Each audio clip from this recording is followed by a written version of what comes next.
Bismillahirrahmanirrahim. Assalamualaikum warahmatullahi wabarakatuh. Alhamdulillahi ala ihsanih, wa syukru lahu ala taufiqihi wa amtinanih. Wa ashhadu an la ilaha illallah wahdahu la syarikalah, ta'ziman li sya'nih. Wa ashhadu anna Muhammadan abduhu wa rasuluh ad-da'i ila ridwanih.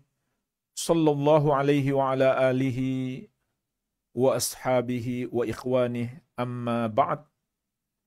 Fa ikhwani fid din wa akhwati fillah, kaum muslimin wal muslimat yang saya cintai dan saya muliakan, khususnya jamaah kajian di Hong Kong, rahimani wa rahimakumullah. Semoga Allah Subhanahu wa taala senantiasa mencurahkan rahmatnya kepada kita sekalian. Agama Islam yang mulia ini datang dengan membawa kemaslahatan untuk para hamba, baik secara umum untuk seluruh hamba maupun secara khusus kaum wanita yang mendapatkan perhatian penting dalam agama Islam. Agar para wanita tetap terjaga sehingga mereka senantiasa berada dalam fitrahnya dan selalu taat kepada Allah dan Rasul-Nya, sehingga mereka selamat dari keburukan dunia dan keburukan akhirat. Maka Allah Subhanahu wa taala telah memberikan kepada kita aturan-aturan yang terbaik. Oleh karena itu di kesempatan ini insyaallah taala kita ingin membahas 10 adab khusus bagi kaum wanita ketika pergi ke pasar. Karena ini penting sebab kaum wanita seringkali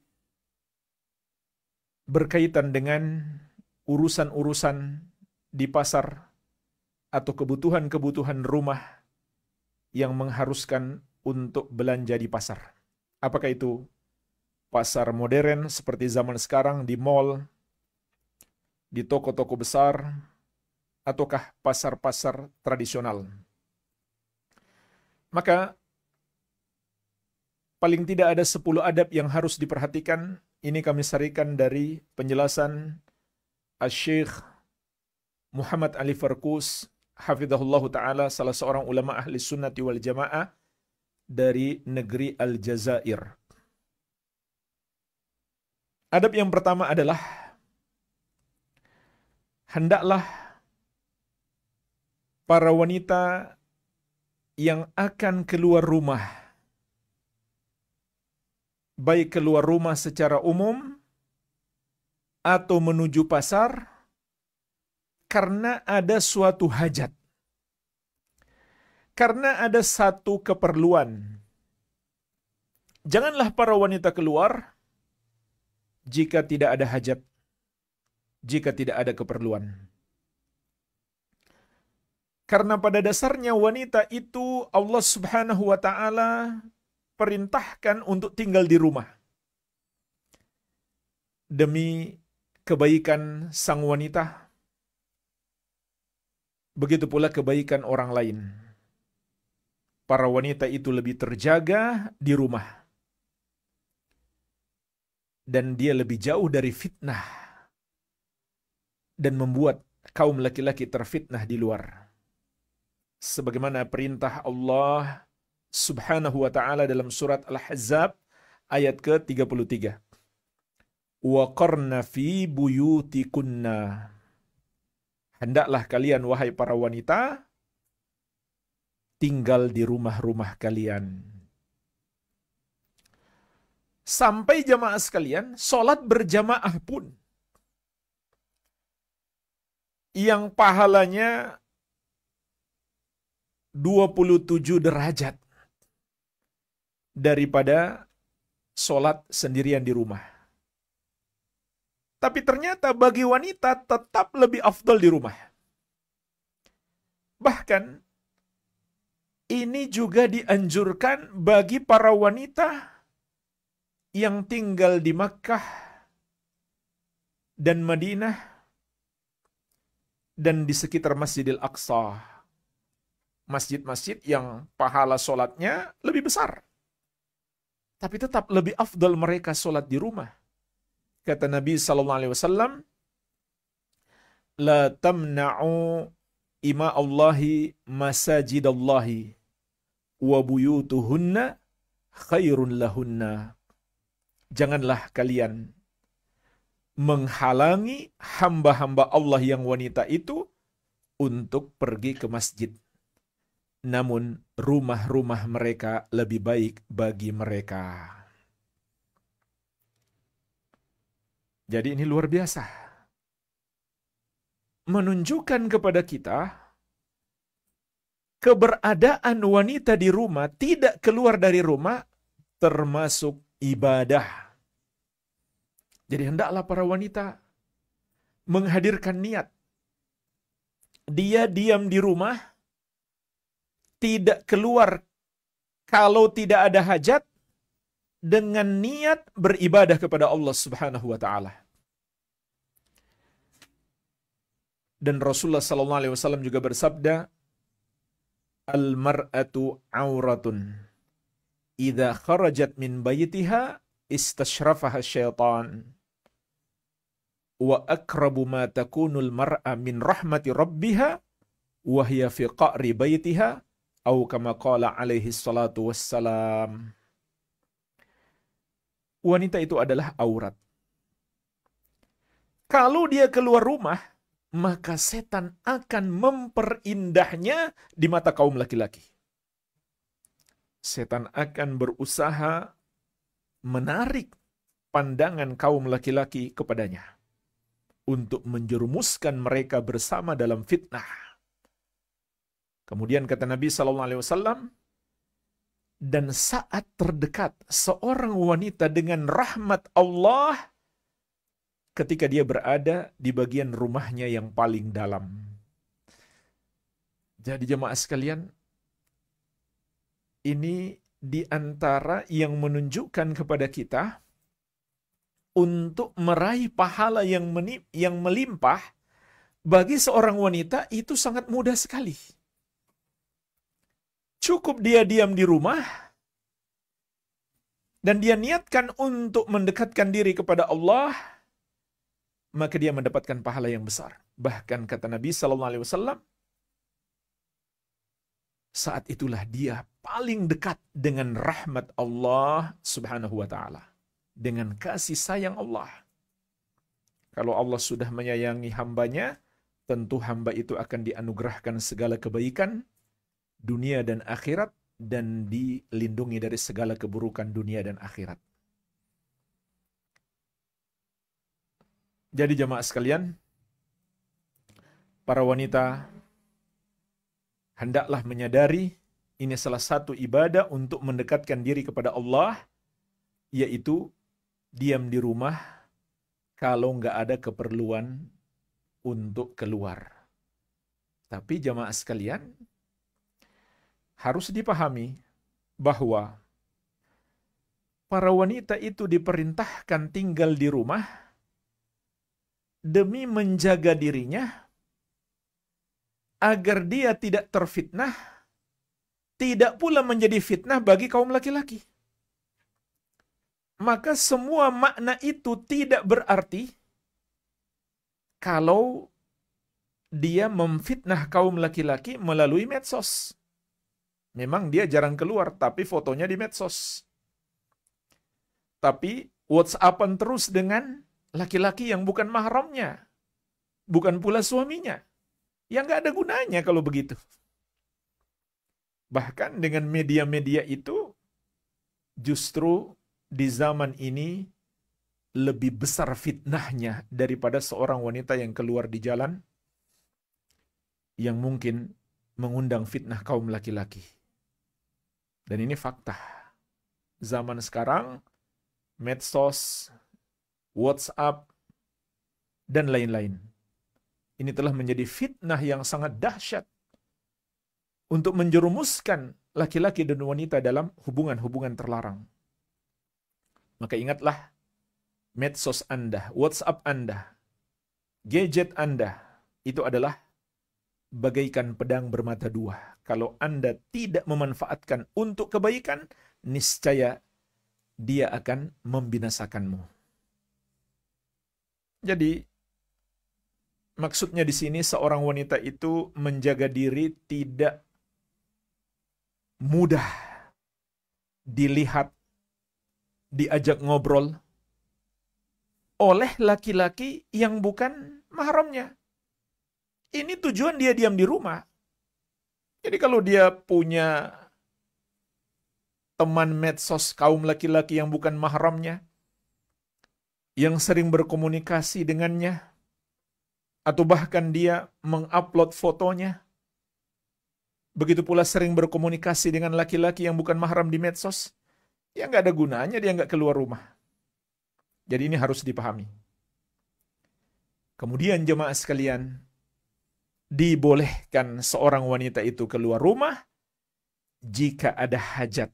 Sebagaimana dalam hadis yang diriwayatkan Al-Bukhari dan Muslim dari Ummul Mukminin Aisyah radhiyallahu anha, Rasulullah sallallahu alaihi wasallam bersabda kepada Ummul Mukminin Saudah binti Zam'ah radhiyallahu anha, "Qad adzina Allahu lakunna an takhrujna li hawaijikunna." Qad adzina Allahu lakunna an takhrujna li hawaijikunna. Sungguh Allah Subhanahu wa taala telah mengizinkan kepada kalian wahai para wanita untuk keluar demi menunaikan atau memenuhi hajat-hajat kalian. Jadi jika ada hajat, jika ada kebutuhan, maka dibolehkan bagi para wanita untuk keluar. Maka kita pun paham, jika tidak ada kebutuhan, jika tidak ada hajat, tidak ada keperluan, hendaklah para wanita tidak keluar rumah. Karena rumah bagi para wanita itu hijab, dan itu penjaga dari hubungan-hubungan yang terlarang dengan laki-laki yang bukan mahram. Ini yang pertama. Adab yang kedua, hendaklah para wanita keluar dengan izin walinya jika dia belum menikah, dan suaminya apabila dia sudah menikah. Ini syarat yang kedua, adab yang kedua.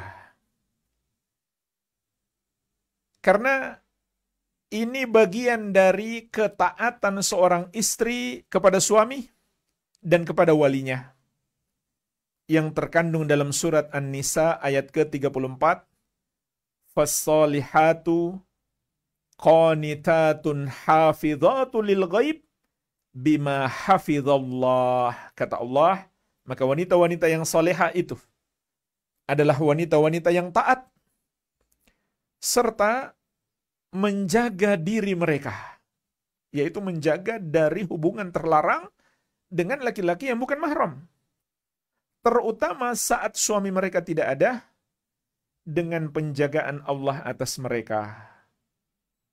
Makna ayat ini, wanita-wanita solehah itu adalah wanita-wanita yang taat, yaitu taat kepada Allah Subhanahu wa ta'ala, dan taat kepada suaminya apabila dia sudah menikah, dan taat kepada walinya apabila dia belum menikah. Walinya itu seperti ayahnya, atau kalau ayahnya sudah wafat, mungkin ada kakeknya atau pamannya, dan semisalnya. Begitu pula Rasulullah SAW, sebagaimana dalam hadis yang diriwayatkan oleh Al-Bukhari dan Muslim dari Ibnu Umar radhiyallahu anhuma, Nabi SAW bersabda, "Idza sta'dzanakum nisa'ukum bil-laili ilal masjidi fa'dzanu lahunna." Apabila para wanita kalian meminta izin kepada kalian untuk pergi ke masjid di waktu malam, yaitu untuk sholat berjamaah, maka hendaklah kalian mengizinkan mereka. Maka jemaah sekalian, Hadis ini menunjukkan kepada kita, untuk ke masjid saja wanita harus minta izin kepada suaminya atau kepada walinya jika dia belum menikah. Maka tentu untuk keperluan yang lain yang tidak lebih penting daripada ke masjid, lebih pantas lagi dia untuk meminta izin. Kalau ke masjid saja dia harus minta izin, apalagi ke selain masjid. Dan juga hikmahnya, jika wanita itu minta izin, maka walinya atau suaminya tahu dia kemana. Kalau kenapa-kenapa di jalan, mereka bisa cepat bergerak. Ini penting. Kemudian adab yang ketiga, kata Syekh, janganlah seorang wanita mengambil atau menggunakan harta suaminya kecuali sesuai dengan izinnya. Jadi hendaklah minta izin dulu untuk berbelanja menggunakan harta suami. Bahkan lebih afdal lagi, walaupun itu harta istri, tetap dia izin kepada suami. Sebagaimana dalam hadis yang diriwayatkan Imam At-Tabarani dalam Al-Mu'jam Al-Kabir, Rasulullah sallallahu alaihi wasallam bersabda, "Wa laysa lil mar'ati an tantahika syai'an min maliha illa bi idzni zawjiha." Dan tidak boleh bagi seorang wanita menggunakan hartanya sendiri kecuali dengan izin suaminya. Karena suami adalah pemimpin. Sebagaimana firman Allah Subhanahu wa taala, "Ar-rijalu qawwamuna 'alan nisa." Laki-laki adalah pemimpin para wanita. Sudah sepatutnya seorang istri meminta izin kepada suami, walaupun untuk menggunakan hartanya sendiri. Dan umumnya juga suami lebih hati-hati, lebih cermat menilai, terutama berkaitan dengan keuangan, daripada kaum wanita. Kita sudah tahu bersama, sebagian para wanita itu bisa kalap kalau pergi ke mall. Rasa-rasanya ingin dia belanja semua yang dia lihat. Maka dengan meminta izin kepada suami, itu secara tidak langsung dia bermusyawarah dengan suami untuk membelinya. Sehingga dia bisa mendapatkan masukan-masukan, saran-saran, dan pandangan-pandangan yang lebih baik. Dan itu juga perintah Allah untuk bermusyawarah. Wasyawirhum fil amr. Dan bermusyawarahlah dengan kalian. Bermusyawarahlah dengan mereka dalam urusan itu. Perintah Allah kepada kaum muslimin untuk saling bermusyawarah. Wa amruhum syura bainahum. Dan urusan-urusan kaum muslimin itu selalu mereka musyawarahkan di antara mereka. Jadi ini hikmahnya sangat besar. Agar ibu-ibu tidak kehilangan kontrol ketika berbelanja. Dan supaya tepat mengeluarkan dana sehingga tidak terjerumus dalam pemborosan harta, apalagi sampai membeli sesuatu yang tidak dihalalkan dalam syariat. Maka sangat bagus seorang istri selalu bermusyawarah dengan suami, meminta izin suami. Dan keharusan minta izin ini lebih ditekankan kalau itu uang milik suaminya. Ini lebih ditekankan lagi tentunya. Jika miliknya saja harus minta izin suami, apalagi uang itu milik suaminya. Walaupun jamaah sekalian, izin itu bisa secara lafaz, bisa juga secara keridhaan yang sudah dimaklumi. Ya mungkin kalau cuma belanja-belanja yang memang diperlukan, begitu pula harganya tidak terlalu mahal, para istri sudah bisa memperkirakan suaminya akan setuju, sehingga nggak harus dia melafazkan minta izin. Tapi sesuatu yang besar atau sesuatu yang tidak biasa untuk dibeli, maka hendaklah meminta izin suami. Baik.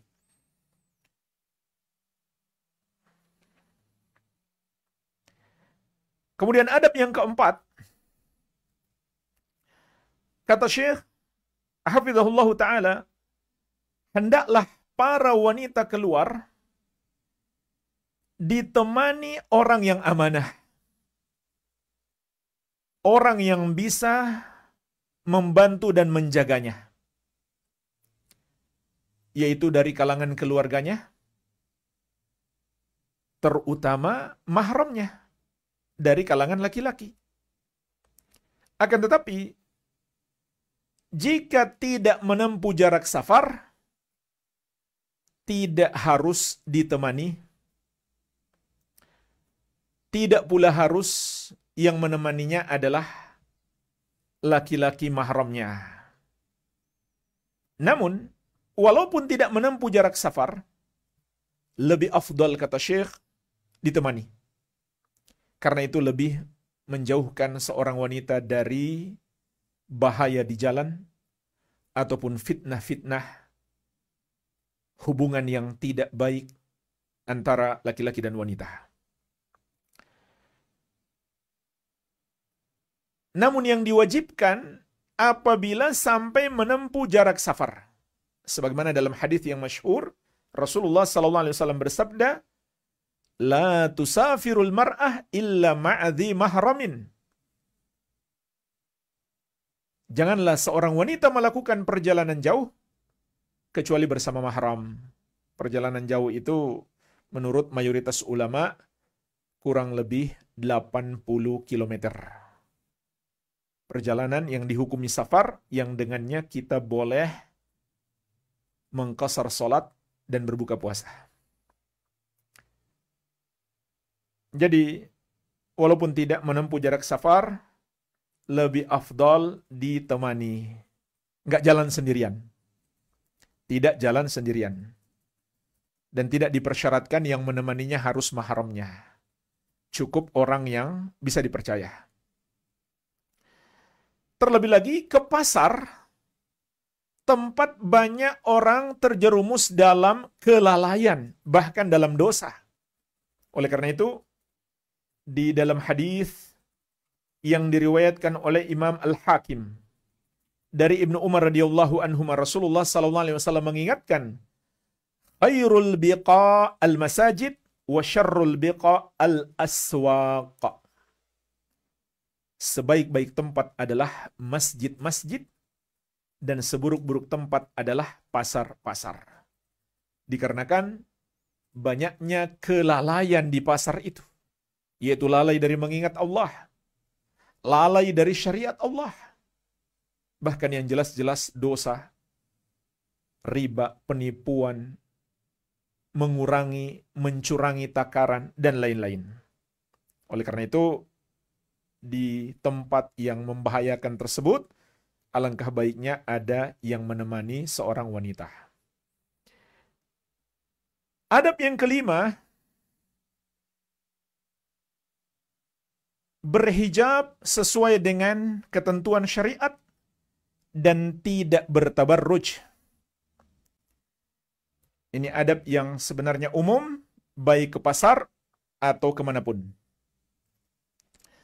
Karena Allah telah melarang para wanita bertabarruj. Sebagaimana dalam surat Al-Ahzab ayat ke-33. Allah Azza wa Jalla berfirman, وَقَرْنَ فِي بُيُوتِكُنَّ وَلَا تَبَرَّجْنَ تَبَرُّجَ الْجَاهِلِيَّةِ الْأُولَى. Dan tinggallah kalian, wahai para wanita, di rumah-rumah kalian. Dan janganlah kalian bertabarruj. Maksudnya kalau kalian keluar, jangan kalian bertabarruj seperti para wanita jahiliyah dahulu. Imam At-Tabari rahimahullahu ta'ala, imam besar ahli tafsir, Syekhul Mufassirin, syekhnya para ahli tafsir. Dalam tafsir beliau menjelaskan, yang dimaksud dengan tabarruj adalah seorang wanita yang memperlihatkan kecantikannya dan keindahannya dan apapun yang menarik dari dirinya kepada laki-laki yang bukan mahramnya. Jadi, tidak boleh seorang wanita itu ke pasar berdandan, tampil cantik. Tidak boleh. Kecantikannya, keindahannya, kemolekannya hanya khusus bagi suaminya. Dan ini diantara keanehan sebagian wanita. Di rumah, di depan suaminya dia tidak berhias. Cuma pakai baju seadanya. Baju yang dia gunakan memasak, mengepel. Itu pula baju yang dia gunakan untuk berjumpa dengan suaminya atau menyambut suaminya pulang. Padahal di luar rumah, suaminya diuji dengan ujian-ujian berat melihat para wanita yang tampil cantik. Maka para istri di rumah jangan kalah dengan wanita-wanita di luar. Wanita-wanita yang kurang iman, yang dapat menjerumuskan suaminya dalam dosa. Dia harus bisa dengan kecantikannya, dengan cara dia berhias, cara dia tampil, menjaga suaminya, sehingga suami tidak pergi ke wanita-wanita yang tidak halal baginya. Jadi ini persaingan jamaah sekalian. Harus bisa bersaing para wanita dengan wanita-wanita yang kurang iman dan kurang akal tersebut. Atau nggak punya akal sama sekali. Jadi, kalau keluar rumah, jangan tampil cantik, jangan berdandan. Berdandan itu di rumah, di depan suami. Tampil secantik mungkin, sebagus mungkin, seindah mungkin. Dan yang paling diinginkan oleh suami.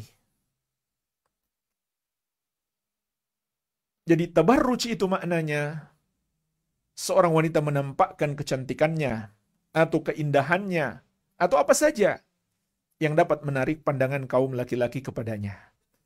Itulah makna tabarruj yang Allah larang di surat Al-Ahzab ayat ke-33. Dan di surat Al-Ahzab ayat ke-59 Allah Azza wa Jalla memerintahkan seluruh wanita beriman untuk menutupi seluruh tubuhnya dengan busana muslimah yang disebut dengan jilbab. Ya ayyuhan nabiyyu kulli azwajika wa banatika wa nisa'il mu'minina yudnina 'alaihinna min jalabibihin.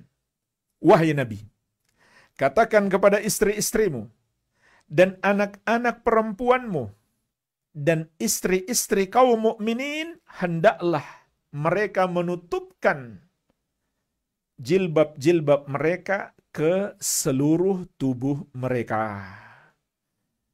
Inilah kategori hijab atau jilbab atau busana wanita muslimah yang menutupi seluruh tubuh. Dan dalam hadis yang diriwayatkan Imam At-Tirmidzi dan Ibnu Majah dari Ummul Mukminin Aisyah radhiyallahu anha, Rasulullah sallallahu alaihi wasallam mengingatkan, ayyuma imra'atin wada'at thiyabaha fi ghairi baiti zawjiha faqad hatakat sitra ma bainaha wa bainallahi azza wa jalla. Wanita mana saja yang melepas pakaiannya di selain rumah suaminya, maka dia telah menghancurkan hijab antara dia dengan Allah Subhanahu wa taala. Yaitu berarti dia mengundang murka dan azab Allah Subhanahu wa taala kepadanya. Maksud hadis ini ketika dia menyingkap pakaiannya dan terlihat oleh laki-laki yang bukan mahramnya. Dan dalam hadis yang diriwayatkan Al-Bukhari dalam kitab beliau Al-Adabul Mufrad dan Imam Al-Hakim dalam Al-Mustadrak dari sahabat yang mulia Fadalah bin Ubaid radhiyallahu anhu, Rasulullah sallallahu alaihi wasallam bersabda, "Thalathatun la tas'al anhum." Ada 3 orang yang kamu tidak perlu bertanya tentang mereka. Di antaranya adalah wa mra'atun ghaba anha zawjuha qad kafaha mu'natad dunya fatabarrajat ba'dahu. Seorang wanita yang suaminya pergi karena hajatnya, keperluannya, padahal suaminya telah memenuhi kebutuhan dunianya, namun dia kemudian bertabarruj sehingga terlihat oleh yang bukan suaminya atau bukan mahramnya. Dan dalam hadis yang diriwayatkan oleh Imam Al-Baihaqi di dalam As-Sunan Al-Kubra dari sahabat yang mulia Abu Udzainah As-Sadafi radhiyallahu anhu, Rasulullah sallallahu alaihi wasallam bersabda, "Wa syarru nisaikum al-mutabarrijatul mutakhayyilatu wa hunnal munafiqat." Dan seburuk-buruk wanita kalian adalah para wanita yang bertabarruj, yang menampakkan kecantikannya atau keindahannya kepada laki-laki yang bukan mahramnya atau bukan suaminya. Serta para wanita yang sombong. Dan sombong itu kategorinya 2. Menolak kebenaran, yaitu menolak syariat Allah, dan menganggap remeh orang lain. Kata Nabi SAW, wahunnal munafiqat, dan mereka itu adalah para wanita munafik. La yadkhulul jannata minhunna illa mithlul ghurabil a'sam. Tidaklah ada yang masuk surga dari mereka kecuali seperti burung gagak yang paruhnya dan kakinya merah. Artinya sedikit sekali di antara mereka yang masuk surga. Dan dalam hadis Abu Hurairah radhiyallahu anhu diriwayatkan oleh Imam Muslim, Rasulullah sallallahu alaihi wasallam juga mengingatkan, sinfani min ahlin nari lam arahuma. Ada 2 golongan penghuni neraka yang belum aku lihat.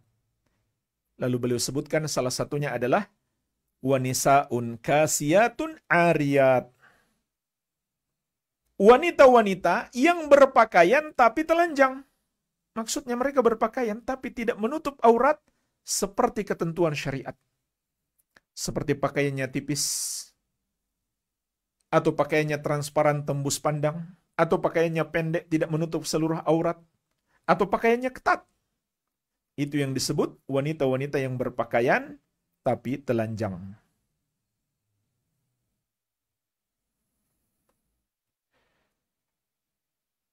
Maka jemaah sekalian, khususnya saudari-saudari kita kaum wanita, hendaklah tidak tabarruj dan menjaga hijab saat keluar rumah. Kemudian yang keenam, adab yang keenam adalah tidak menggunakan harum-haruman. Apakah harum-haruman itu dari parfum? Ataukah harum-haruman bekas sabun?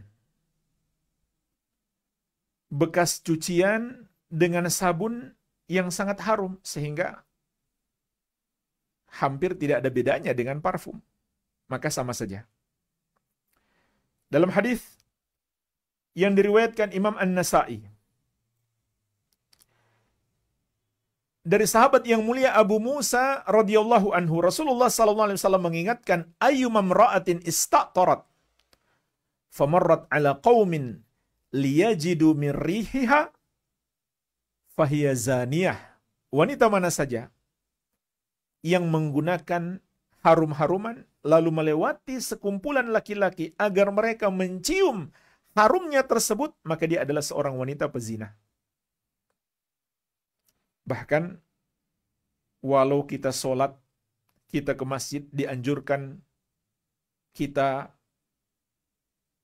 menggunakan parfum supaya tidak berbau yang tidak enak. Tapi bagi wanita tetap tidak dibolehkan. Apalagi hanya ke pasar. Apalagi di pasar mungkin ramai akan melewati banyak atau berpapasan dengan banyak kaum laki-laki. Ini termasuk fitnah. Sesuatu yang dapat menjerumuskan dalam hubungan-hubungan terlarang antara laki-laki dan wanita.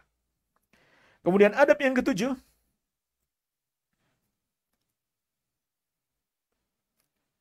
hendaklah menjaga pandangan mata. Hendaklah menjaga pandangan mata. Dan menjauhi semua yang dapat menjerumuskan dalam dosa. Jadi dosa-dosa itu jamaah sekalian bukan hanya dilarang untuk melakukannya, tapi juga dilarang mendekatinya. Oleh karena itu, kita juga dilarang melihat lawan jenis yang tidak halal bagi kita. Sebagaimana Allah ingatkan di surat An-Nur ayat ke-31. Wa kullil mu'minati yaqdudna min absarihinna wa yahfadna furujahunna wa la yubdina zinatahunna illa ma dhahara minha. Dan katakanlah kepada para wanita yang beriman, hendaklah mereka menundukkan sebagian pandangan mereka dan memelihara kemaluan-kemaluan mereka. Dan janganlah mereka menampakkan perhiasannya kecuali yang biasa nampak darinya, yaitu jilbabnya yang gak mungkin lagi disembunyikan.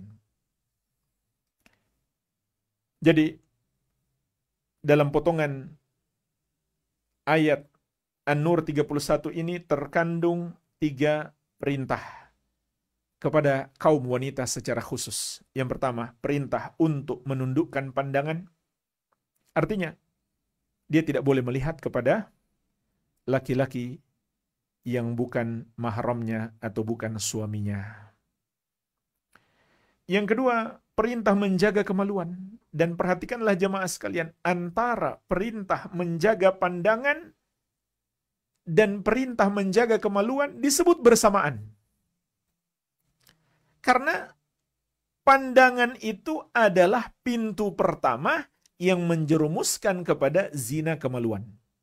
Nggak akan pernah terjadi zina kemaluan kecuali dimulai dengan pandangan mata yang diharamkan.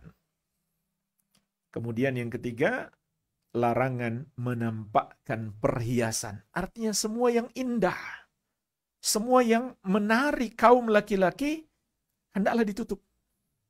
Makanya aneh kalau jilbab itu dibuat keren-keren, bahkan ada lombanya, siapa yang paling keren jilbabnya. Ini aneh sekali.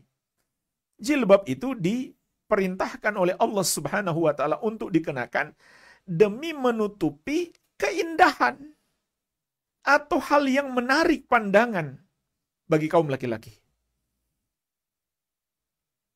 Jadi itu fungsi jilbab. Makanya aneh sekali kalau jilbab itu justru enak dipandang, bagus dilihat, menarik hati kaum laki-laki. Kemudian adab yang ke-8, hendaklah menjaga ucapan, jangan sampai berkata-kata yang lembut kepada kaum laki-laki. Tapi tidak pula diperintahkan berkata kasar, tidak. Namun ucapan yang tegas, yang biasa-biasa saja, tidak dibuat-buat, tidak pula lembut mendayu-dayu yang bisa membuat hati kaum laki-laki berkeinginan untuk berbuat dosa kepadanya. Sebagaimana Allah ingatkan dalam surat Al-Ahzab ayat ke-32. Fala takhda'na bil qaul fayatma'alladzi fi qalbihi marad wa qulna qawlan ma'rufa.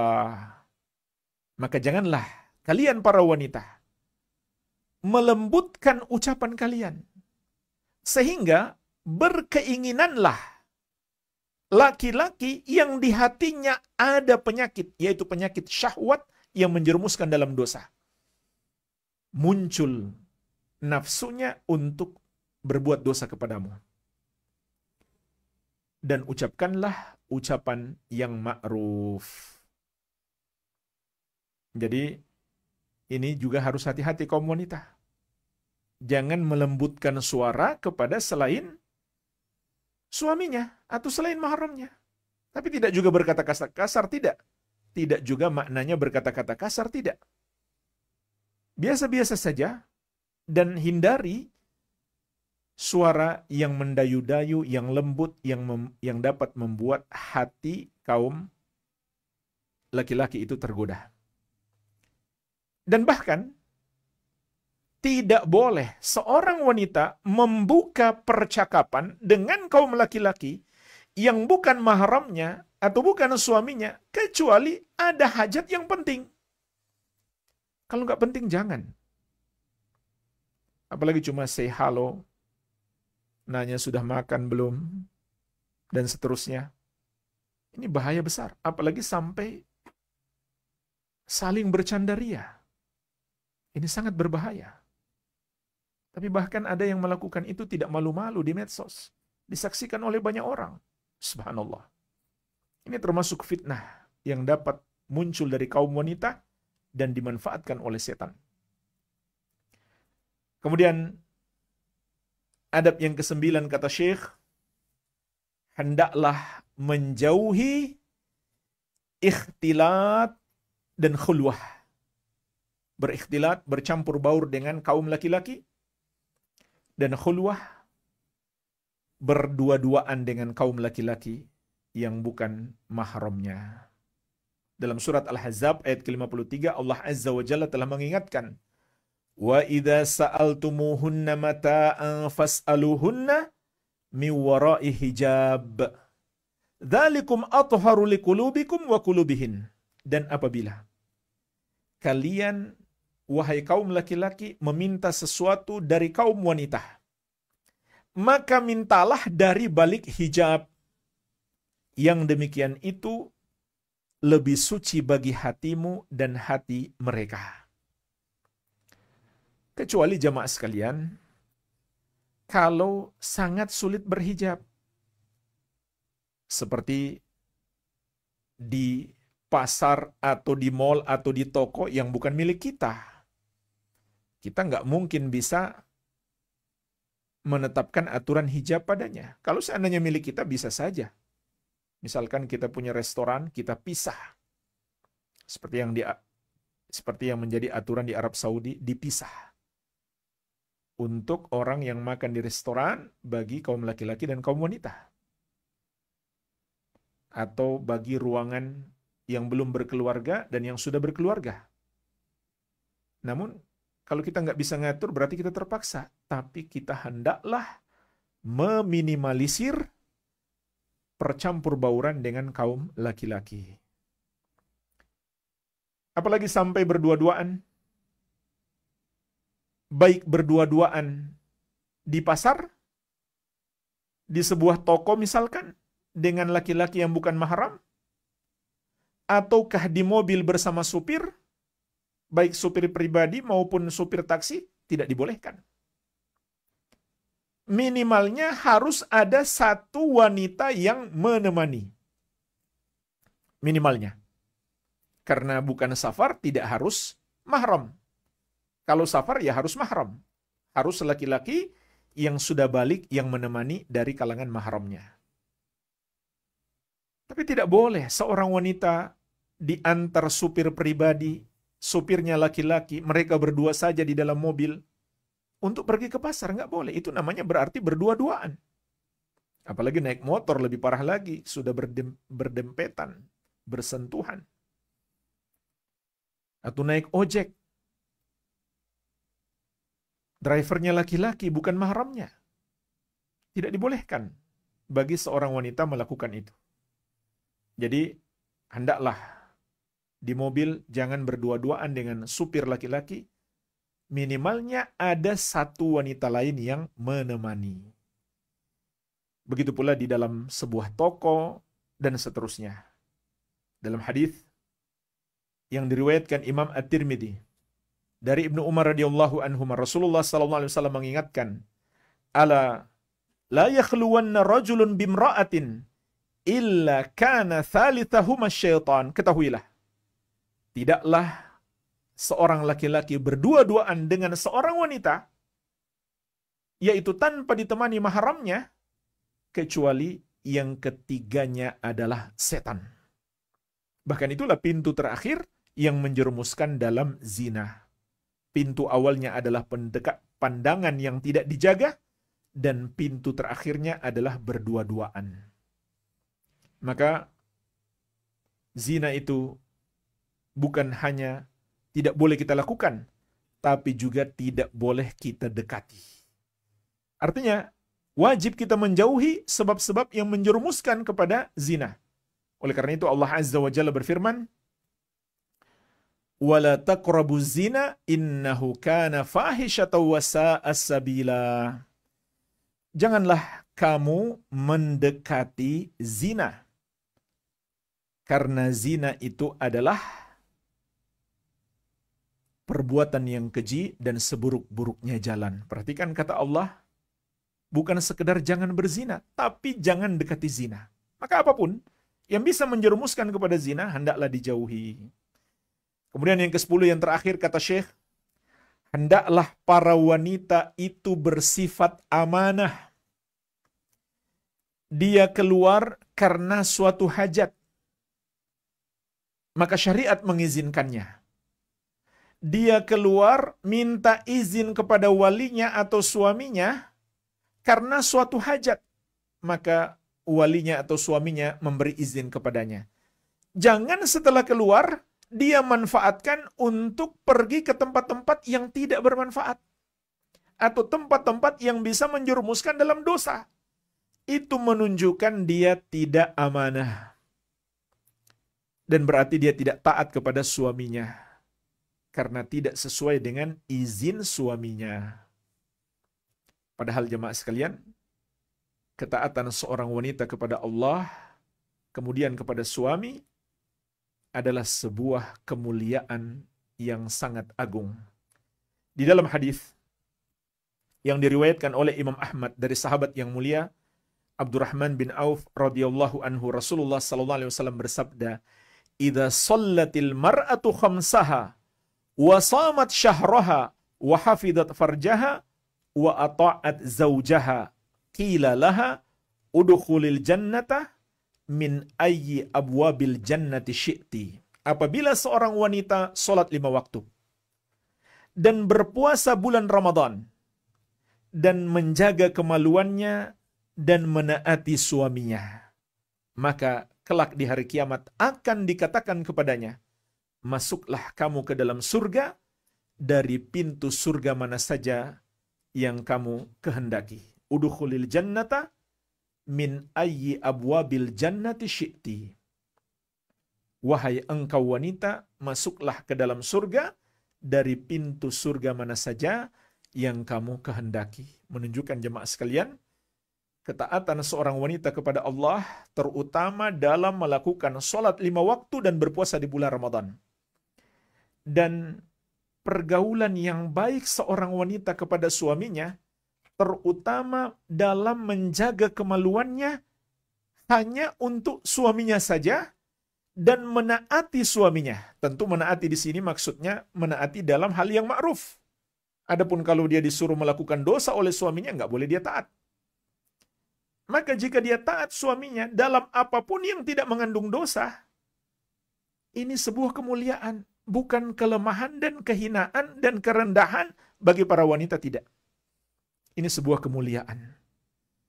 Oleh karena itu, Allah Subhanahu wa Ta'ala kelak di hari kiamat akan memuliakan dia dengan mempersilahkan dia masuk ke dalam surga dari pintu mana saja yang dia suka. Allahu Akbar. Jadi luar biasa keutamaan seorang wanita yang taat kepada Allah dan taat kepada suaminya. Termasuk taat kepada suami bersifat amanah ketika keluar rumah. Menjaga dirinya dan sesuai dengan tujuan dia keluar.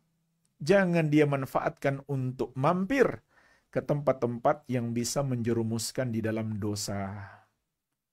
Walhamdulillah, inilah yang bisa kita bahas secara singkat. 10 adab penting bagi seorang wanita saat pergi ke pasar, agar dengannya insya Allah lebih terjaga dari murka Allah Subhanahu wa Ta'ala.